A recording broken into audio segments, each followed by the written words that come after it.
وخلاقي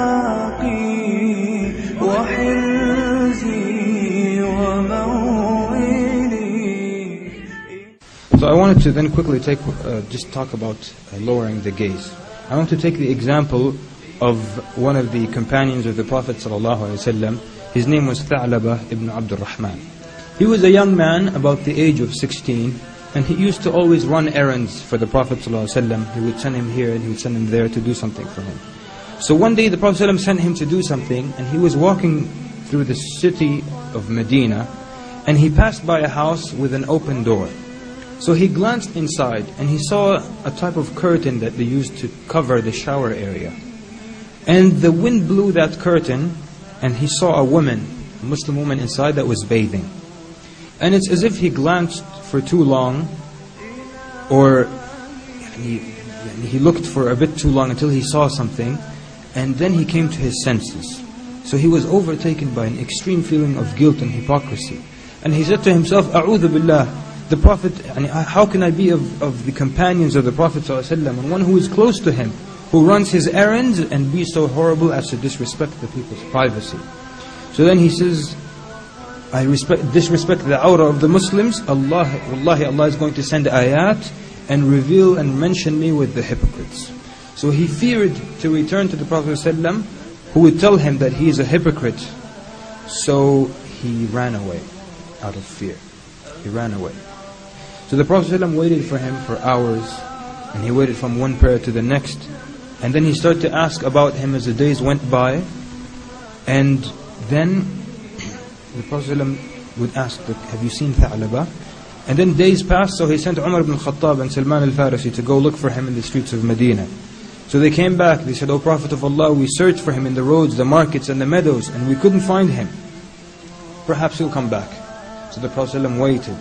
And then after a while again he said, Ya Umar, Ya Salman, go and look for him in the outskirts of Medina. So they went and they came to a set of mountains between Mecca and Medina, where some nomads were herding their goats. So the nomads saw that they were looking for something. So they asked them, are you looking for something? They said, we're looking for a boy, his description is this and that. So they said, perhaps you're looking for al-fata al-bakka, perhaps you're looking for the young man who's always crying. Umar says, I don't know about that, but we're looking for a boy who's this tall and this is his complexion, and he looks like this and that. So then, but what about this young boy you're talking about?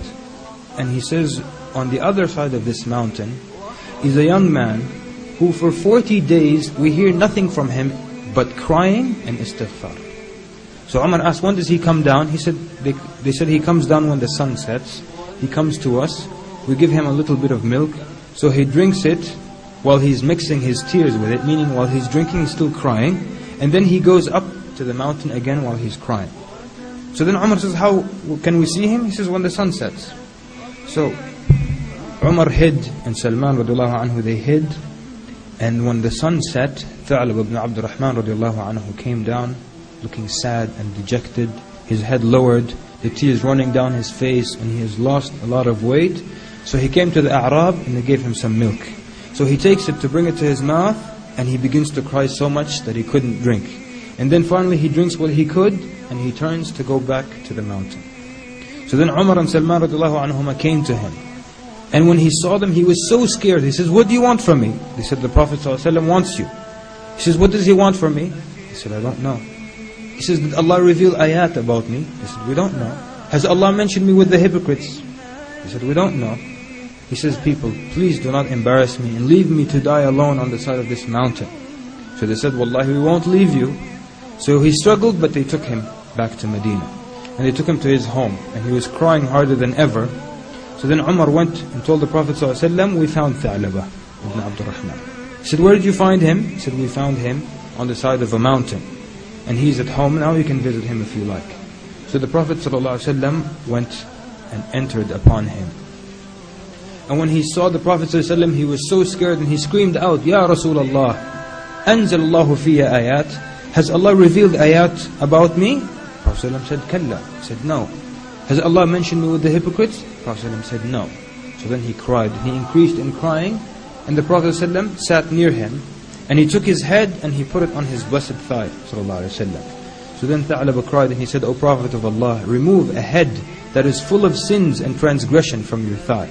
I am lesser and not deserving. And the Prophet ﷺ said, no.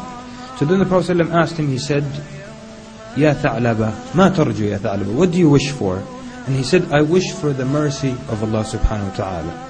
And he asked him, then what are you afraid of? He says, I am afraid of the punishment of Allah. And he says, وَمَاذَا تَتَمَنَّى, and what do you hope, what do you wish for? He says, أَتَمَنَّى, that I wish for the forgiveness of Allah Azza wa Jal. So the Prophet ﷺ then made dua for him while he's crying, saying, أَسْتَغْفِرْ لِي يَا رَسُولَ اللَّهِ, ask forgiveness for me, O Prophet of Allah.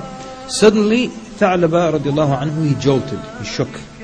So the Prophet ﷺ, he says to the Prophet ﷺ, I feel as though ants are walking between my flesh and my bones, like something is walking between my flesh and bones. So the Prophet ﷺ said, أَوَتَجِدُ ذَلِكَ يَا ثَعْلَبَ, do you feel that? He said, yes. He says, that is death. It is coming to you. So then he kept saying the shahada, astaghfirullah, la ilaha illallah, until the soul left his body. So then when he died, the Prophet ﷺ washed him and covered him and led the prayer over him.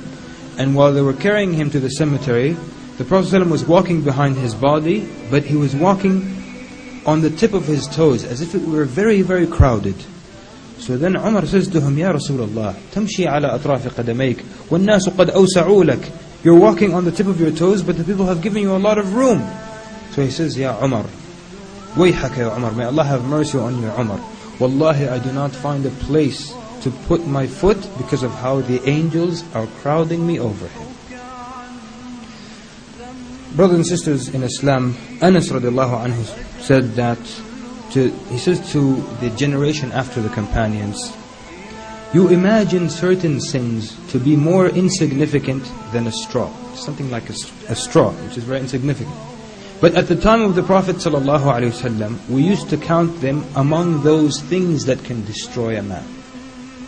And in this story, Tha'laba ibn Abdurrahman radiallahu anhu, he did something. He took a gaze, but it became so much of a weight, that sin. And this is something that so many people have taken for granted. Looking at images of women in magazines, on television, on the internet. And people have become so used to it that they don't even think about it. How many people think of lowering their gaze from the newscaster? They look at the news, they watch the news. You're watching the news. But there's a woman who has a lot of makeup, and you're looking at her the whole time. People don't even remember to lower their gaze. Ibn Mas'ud said, a believer treats a sin as if it were a mountain over his head that may fall on him any moment, where a regular sinner looks at them like a fly that sat on his nose and he waved it away with his hand. The believer, the sin is like a mountain that's going to fall on you any minute. But for the person who sins normally, sits on your nose, you go like this and it's gone. And that's why then, lowering the gaze, things like that, people have become so used to looking at things that are haram. That's why the Prophet ﷺ said, beware of minor sins, for they add on until they destroy a man.